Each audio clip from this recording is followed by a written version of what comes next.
Radiology की series को आगे बढ़ाते हुए आज हम बात करने वाले हैं बेरियम मील प्रोसीजर के बारे में। बेरियम स्वेलो और बेरियम स्टडी के हमने इंपॉर्टेंट पॉइंट्स और बेरियम स्वेलो का पूरा टॉपिक्स हम पिछले वीडियो में डिस्कस कर चुके हैं। आज के इस वीडियो में हम बात करने वाले हैं बेरियम मील प्रोसीजर के बारे में। तो हम आज बात करेंगे कि बेरियम मील प्रोसीजर किया क्यों जाता है, इसमें किस किस प्रकार के इंडिकेशन रहते हैं, कौन से कॉन्ट्रा इंडिकेशन रहते हैं, किस प्रकार के प्रिपरेशन की पेशेंट को ज़रूरत रहती है और किस प्रकार की इमेज का टेकन किया जाता है। तो सारी चीज़ें आज एक ही इसी वीडियो के अंदर हम देखने वाले हैं, तो देखते रहिए वीडियो को एंड तक। बात करते हैं सबसे पहले कि बेरियम मील प्रोसीजर है क्या। वह रेडियोलॉजिकल एग्जामिनेशन जिसमें बेरियम सल्फेट का यूज लेते हुए upper gastrointestinal tract and proximal small bowel का डायग्नोस्ट किया जाता है, मतलब या परफॉर्म किया जाता है स्ट्रक्चर एंड फंक्शनल एब्नॉर्मलिटी के लिए। ओके, तो ये चीज हमारी होती है बेरियम मील प्रोसीजर।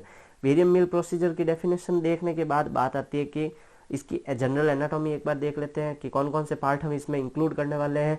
तो देखने वाले एक तो आ गया अपर गैस्ट्रोइंटेस्टाइन यानी अपर जीआईटी कह सकते हैं, और हम एक बात करेंगे प्रॉक्सिमल स्मॉल पार्ट की, प्रॉक्सिमल स्मॉल बाउल पार्ट की या फिर स्मॉल इंटेस्टाइन पार्ट की, प्रॉक्सिमल की।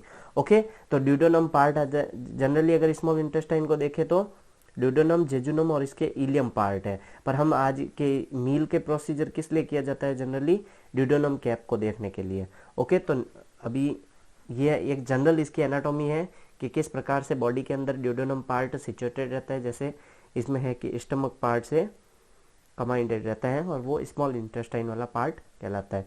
स्मॉल इंटेस्टाइन जनरली 3 पार्ट में है डिवाइडेड, ड्यूडेनम हो गया, जेजुनम हो गया और इलियम हो गया। तो ये एक जनरल बेस नॉलेज है, बाकी हम इस प्रोसीजर के अंदर जनरली देखते रहेंगे। देखिए किस प्रकार से इमेज या प्रोसीजर को टेक किया जाता है, और जनरली ये प्रोसीजर किस पे, फ्लोरोस्कोपी पे होता है। आगे हम सारे इक्विपमेंट्स वगैरह के बारे में बात करने वाले हैं। तो देखिए सबसे पहले हम बात करते हैं, प्रोसीजर को देख लिया है कि प्रोसीजर में होता क्या और किस लिए परफॉर्म किया जाता है। अब हम बात करते हैं इंडिकेशन के किन किन कारणों से बेरियम मील प्रोसीजर की हमें जरूरत पड़ती है। इंडिकेशन यहाँ क्या कहना चाहता है, इंडिकेशन का मतलब कि इन प्रोसीजर की हमें जरूरत क्यों है। ओके, तो या फिर किस कंडीशन के अंदर हम ये प्रोसीजर कर रहे हैं। तो सबसे फर्स्ट जो आता है हमारा इंडिकेशन की लैक ऑफ एपेटाइट, जिसे एनोरेक्सिया भी कहते हैं, यानी कि भूख की कमी, भूख कम लगना, लैक ऑफ एपेटाइट, भूख की कमी हो गई, जिसे एनोरेक्सिया कहते हैं। फिर आता है एपिगैस्ट्रिक पेन, पेन होने लग रहा है एपिगैस्ट्रिक के अंदर, या फिर हम कह सकते हैं कि सस्पेक्टेड ड्यूडेनल ऑब्स्ट्रक्शन, या ड्यूडेनम में किसी प्रकार का ऑब्स्ट्रक्शन हो सकता है, जिसको हम डायग्नोस करने के लिए जो मील प्रोसीजर किया जाता है बेरियम मील। ओके, अपर एब्डोमिनल मास या किसी भी प्रकार का मास हो गया जो नॉन मैलिग्नेंट या मैलिग्नेंट किसी भी प्रकार का हो सकता है, वो मास के हम पता करने के लिए।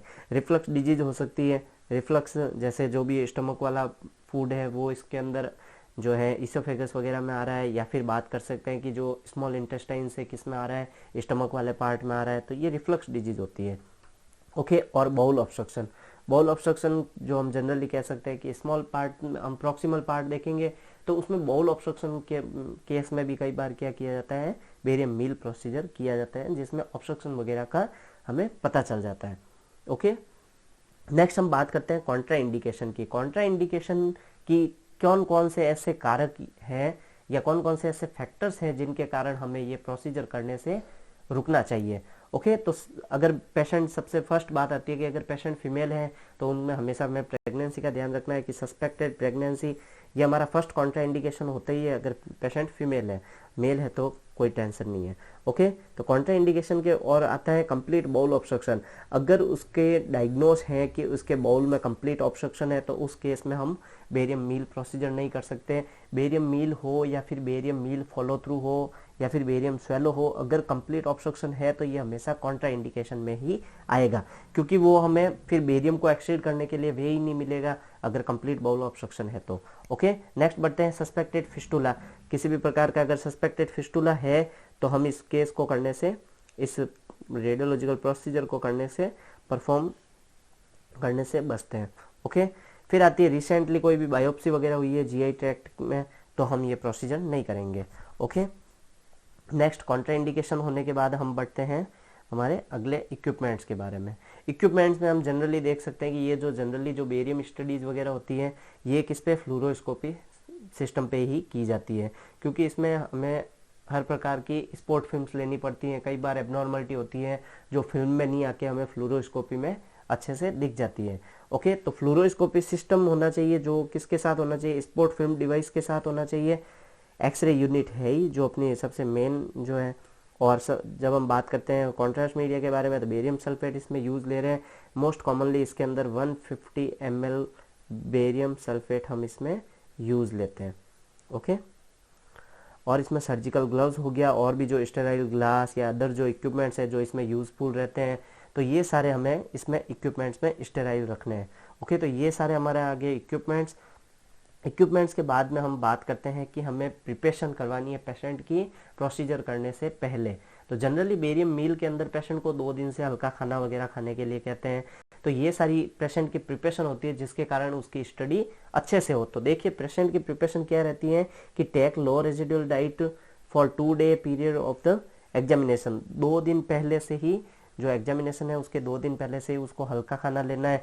प्लस लैक्सेटिव ड्रग्स जो है laxative may be given to the patient the night before, यानी एक नाइट पहले, यानी जैसे अगले दिन प्रोसीजर है उससे नाइट हम अपन उसको पेशेंट को क्या देंगे, लैक्सेटिव ड्रग्स देंगे। लैक्सेटिव ड्रग्स क्या होते हैं, जनरली कॉन्स्टिपेशन वगैरह को ट्रीटमेंट, कब्जी वगैरह को या अपच है तो उसको ट्रीट करने के लिए हम लैक्सेटिव ड्रग्स का यूज लिया जाता है।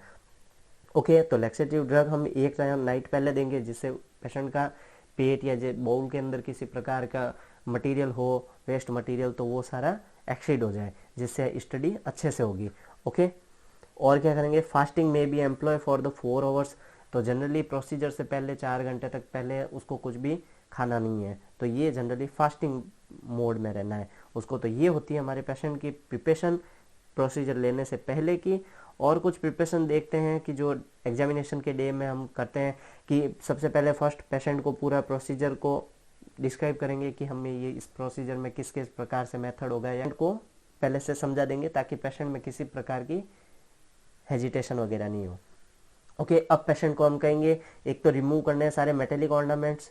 मेटेलिक सारे ऑर्नामेंट रिमूव करने के बाद हम उसको कहेंगे हॉस्पिटल गाउन को वियर करने के लिए कहेंगे। ये होते ही अब हम प्रोसीजर की तैयारी में है कंप्लीट। अब हम करते हैं प्रोसीजर पेशेंट का। तो देखिए जनरली प्रोसीजर करते हुए हम इमेजेस को देखेंगे कि कौन सी इमेज कब टेक करनी है। तो देखिए पेशेंट सबसे फर्स्ट आया, पेशेंट लाइज सुपाइन।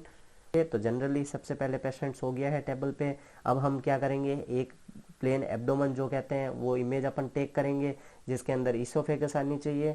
इसोफेगस वाला भी लोअर पार्ट। जनरली तो हम इसोफेगस की स्टडी किस में करते हैं, बेरियम स्वेलो के अंदर, तो हमें बेरियम इसमें इसोफेगस की पूरी कंप्लीटली ज़रूरत नहीं है। ओके, तो जो प्लेन फिल्म है उसमें कौन कौन से लोअर इसोफेगस आ गया, स्टोमक आ गया और ड्यूडेनम पार्ट आ गया। ये देखने के बाद अब हम करते हैं पेशेंट को बेरियम पीने के लिए कहते हैं। तो एक माउथफुल हम बेरियम उसको पिलाएंगे। ओके, और उसको क्या करेंगे, पेशेंट को पिलाते हुए अब हम उसमें क्या करेंगे कि फ्लूरोस्कोपी मशीन पे हमारा ये प्रोसीजर चल रहा है, प्रोसीजर कंटिन्यू ये फ्लूरो पर चल रहा है। ओके, अब जैसे ही हम क्या करेंगे कि जैसे ही हमें किसी भी प्रकार का रिफ्लेक्स वगैरह ऑब्जर्व होता है या रिफ्लेक्स वगैरह हमें पता चलता है कि नहीं यहाँ से जो है स्टमक से रिफ्लेक्स आ रहा है इसोफेगस में, तो ये हम जैसे ही अगर ऑब्स्ट्रक्शन या रिफ्लेक्स वगैरह ऑब्जर्व होता है तो हम क्या करेंगे, एक स्पोर्ट फिल्म को टेक करेंगे।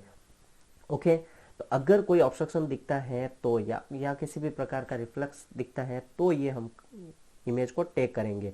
ओके, पेशेंट को और बेरियम पिलाएंगे। अब क्या करेंगे, जो भी अपना 150 ml का जो कॉन्ट्रास्ट का रेशियो है उस कॉन्ट्रास्ट को हम पिला दिया पेशेंट को। अब उस पेशेंट को क्या कहेंगे, जैसे ही वो कॉन्ट्रास्ट पी रहा है अब पेशेंट को कहेंगे कि रोल टू रोल या साइड टू साइड जो है रोल करेगा पेशेंट, जो अपने क्लॉकवाइज के अंदर हो सकता है। पेशेंट को बोल देंगे कि थोड़ी देर तक रोल करो। रोल करने से बेनिफिट ये होगा कि जो बेरियम जो है वो कोट हो जाएगा जो म्यूकोजल सरफेस है। यानी कि अपन क्या कह रहे थे कि जो भी अपन ये परफॉर्म क्यों कर रहे थे barium meal, structure and functional abnormality के लिए। तो स्ट्रक्चरल एबनॉर्मलिटी कब अच्छे से दिखेगी, जब बेरियम पूरा कोट हो जाएगा जो भी म्यूकोजल सरफेस है उस पर, तो हमें अच्छे से बेरियम की जो उसकी स्ट्रक्चरल एबनॉर्मलिटी पता चलेगी। ओके, तो एक इमेज, अब पेशेंट को रोल टू रोल यानी साइड टू साइड उसको रोल करना है जिससे क्या होगा, बेरियम अच्छे से कोट हो जाएगा। अब क्या कह रहे हैं कि प्रोसीजर किस पे चल रहा है, फ्लूरोस्कोपी पे चल रहा है जिसपे हमें लाइव इमेजेस दिख रही है। अब देखिए क्या होता है कि अब हम देखेंगे कि जैसे ही कॉन्ट्रास्ट मीडिया कहाँ आने लगता है, ड्यूडेनम पार्ट के अंदर। ओके, जनरली ड्यूडेनम पार्ट अभी हमने देखा था, ये हमारा स्टमक था। और ये यहाँ पे अपना पार्ट ड्यूडेनम आ गया था। तो जैसे ही स्टमक पार्ट से कॉन्ट्रास्ट मीडिया ड्यूडेनम के अंदर आने लगता है, हम क्या करेंगे, एक इमेज को टेक करेंगे जैसे ही ड्यूडेनम में आ रहा है। ओके, और भी इसके अंदर बहुत सी इमेज हम टेक करते रहते हैं कि जैसे and also take film in right anterior oblique. Okay, right anterior oblique and left anterior oblique. Okay, इन दोनों की पोजीशंस भी अभी देख लेंगे हम कि राइट एंटीरियर ऑब्लिक कैसी है और किसके कब कब राइट एंटीरियर ऑब्लिक ली जाती है। ये है हमारी पोजीशन राइट एंटीरियर ऑब्लिक। तो राइट एंटीरियर ऑब्लिक जनरली कब टेक करते हैं कि हमें डेमोस्ट्रेट करना है कि इसको ग्रेटर कर्व ऑफ जो स्टमक का जो ग्रेटर पार्ट है। ओके, ये हमारा हो गया स्टमक वाला पार्ट। ओके, स्टमक पार्ट के अंदर जनरली तो हमने एनाटॉमी की इसकी बात कर ली है। अभी हम बात करने वाले हैं, ये है जो स्टमक का पार्ट, इसको हम कहते हैं greater curvature of stomach. Okay, greater curvature, और ये जो कर्वेचर है इसको हम कहते हैं lesser curvature of stomach. Okay, तो लेजर कर्वेचर और ग्रेटर कर्वेचर। तो अब जो ये राइट एंटीरियर ऑब्लिक है, राइट एंटीरियर ऑब्लिक, इस इमेज को कब टेक किया जाता है राइट एंटीरियर ऑब्लिक को, कि हमें कौन सा जो है कर्व देखना है, ग्रेटर कर्व को देखने के लिए, है ना। मोस्ट कॉमनली हम कह सकते हैं कि antrum and greater curve, greater curve को देखने के लिए हम कौन सी इमेज लेते हैं, राइट एंटीरियर ऑब्लिक इमेज। और लेफ्ट एंटीरियर जो है, लेफ्ट एंटीरियर ऑब्लिक इमेज हम कब लेते हैं, demonstrate lesser curvature of stomach. Okay, तो डेमोस्ट्रेट जो लेफ्ट एंटीरियर ऑब्लिक है कब लेंगे, कि डेमोस्ट्रेट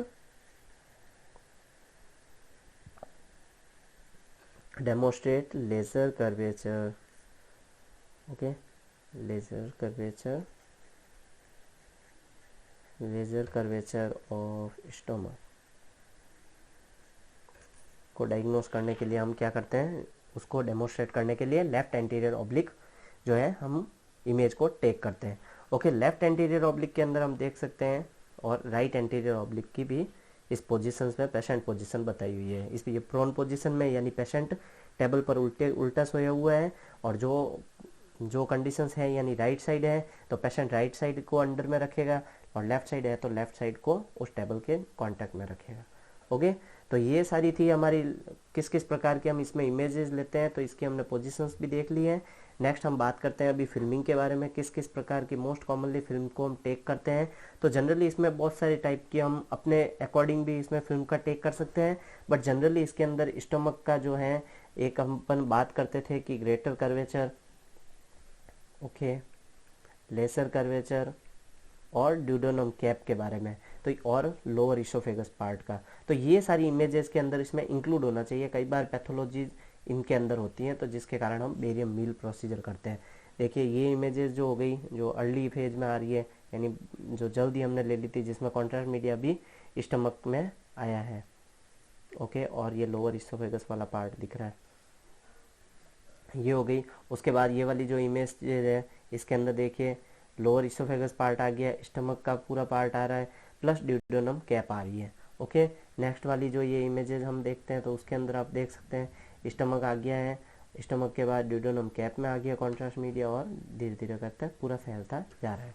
ओके, तो नेक्स्ट हम देखते हैं कि किस किस प्रकार की फिल्मिंग को हमने इसमें टेक किया है। ओके, फर्स्ट जो हमने ले ली थी कौन सी, supine plain film, supine plain. Next बात करते हैं कि हमने कौन कौन सी, जो जनरली अपन इस पे स्पोर्ट फिल्म ही टेक करते हैं, स्पोर्ट फिल्म टेक करेंगे जनरली, एक आध इमेज ऐसी टेक कर लेंगे जिसके अंदर लोअर इसोफेगस, जैसे ये वाली इमेजेस थी हमारी। ओके, जिसके अंदर लोअर इसोफेगस वाला पार्ट दिख रहा है, सेकंड नंबर जो इमेज है अपनी। ओके, इसको हम ले रहे हैं second number image, lower oesophagus आ गई इसके अंदर, इसोफेगस के बाद इसके अंदर स्टमक वाला पार्ट आ गया, स्टमक पार्ट आ गया, स्टमक का ग्रेटर कर्वेचर आ गया, लेसर कर्वेचर आ गया, और ड्यूडेनम कैप आ गई। ओके, ये सारे पार्ट हमें इसमें अच्छे से दिख गए। तो एक इस प्रकार के इमेजेस ले लेंगे इसके अंदर, और स्पोर्ट फिल्म जो भी होगी वो हमें टेक करनी है, तो इसमें हम लिख देंगे कि सेकंड जो है स्पोर्ट फिल्म ले लेंगे। ओके, नेक्स्ट हम बात करेंगे अगर रिक्वायर्ड होगी, जो अपन कह रहे हैं ग्रेटर कर्वेचर और लेसर कर्वेचर की बात कर रहे हैं, अगर वो डेमोस्ट्रेट करना है तो राइट एंटीरियर ऑब्लिक और लेफ्ट एंटीरियर ऑब्लिक इमेजेस इसमें टेक करेंगे, और स्पोर्ट फिल्म हम इसमें कंटिन्यू टेक करते जाएंगे जैसे जैसे रिक्वायर होगी। ओके, तो आज का ये वीडियो हमारा यहीं एंड होता है। तो ओके, नेक्स्ट हम वीडियो में बात करने वाले हैं बेरियम मील फॉलो थ्रू के बारे में, तो देखते रहिए, मिलते हैं नेक्स्ट वीडियो में।